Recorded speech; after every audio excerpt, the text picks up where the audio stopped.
വധശ്രമക്കേസിൽ BJP. നിയുക്ത ward കൌൺസിലർക്ക് 36 വർഷം തടവ്. തലശ്ശേരി നഗരസഭയിലേക്ക് തെരഞ്ഞെടുക്കപ്പെട്ട യു പ്രശാന്തിനാണ് തടവ് ശിക്ഷ.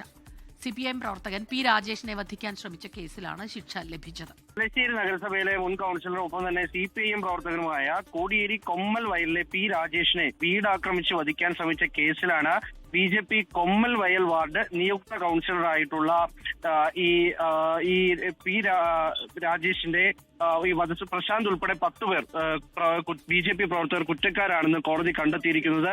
അതിൽ ഈ പ്രശാന്തിനടക്കം 36 വർഷത്തെ തടവാണ് കോടതി നൽകിയിരിക്കുന്നത്. തലശ്ശേരി അഡീഷണൽ അസിസ്റ്റന്റ് സെഷൻസ് കോടതിയാണ് വിധി പറഞ്ഞിരിക്കുന്നത്. അങ്ങനെ ഇന്ന് രാവിലെ ഇവർ കുറ്റക്കാരാണെന്ന് കണ്ടെത്തിയിരുന്നു. പിന്നാലെ 3 മണിയോട് കൂടിയിട്ടാണ് വിധി വന്നിരിക്കുന്നത്. അതിൽ 36 വർഷം തടവ്, ഒപ്പം തന്നെ 1,80,000 രൂപ പിഴ ഒടുക്കണം. ഈ 2007 ഡിസംബർ 15-നായിരുന്നു ഈ വധശ്രമം.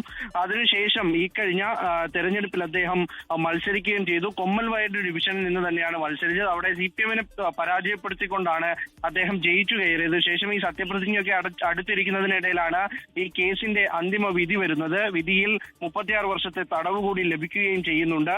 ഈ ഒരു RSS സംഘം ഈ വീട് ആക്രമിച്ചാണ് മുൻ കൌൺസിലറായിരുന്ന ഈ പി രാജേഷിന്റെ വീട് ആക്രമിച്ച് അദ്ദേഹത്തിനെ കൊലപ്പെടുത്താൻ ശ്രമിച്ചത്. ഒപ്പം തന്നെ അദ്ദേഹത്തിന്റെ സഹോദരൻ പി രഞ്ജിത്തിനും പിതൃ സഹോദരി ചന്ദ്രമതി എന്നിവരെയും ആക്രമിച്ചിരുന്നു.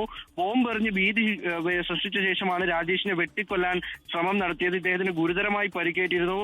മാസങ്ങളോളം ചികിത്സയിലുണ്ടായതിനു ശേഷമാണ് ജീവൻ രക്ഷിക്കാൻ കഴിഞ്ഞത്. എന്തായാലും ഉപ്പേട്ട പ്രശാന്ത്, ഒപ്പം തന്നെ രാധാകൃഷ്ണൻ, ഒപ്പം സുരേഷ്, ഉണ്ണി, പ്രശോഭ്, പ്രജൂട്ടി, മനോജ് അടക്കമുള്ളവരെ എല്ലാം കുറ്റക്കാരായി കോടതി കണ്ടെത്തിയിട്ടുണ്ട്. എന്തായാലും ഈ നിലവിൽ ഈ അദ്ദേഹത്തിന് ശിക്ഷ ലഭിച്ചത് കൊണ്ട് തന്നെ സത്യപ്രതിജ്ഞ അടക്കമുള്ള കാര്യങ്ങളിലെ ഈ നിയമവശം എന്താണെന്ന് കൂടി പരിശോധിക്കേണ്ടി വരും.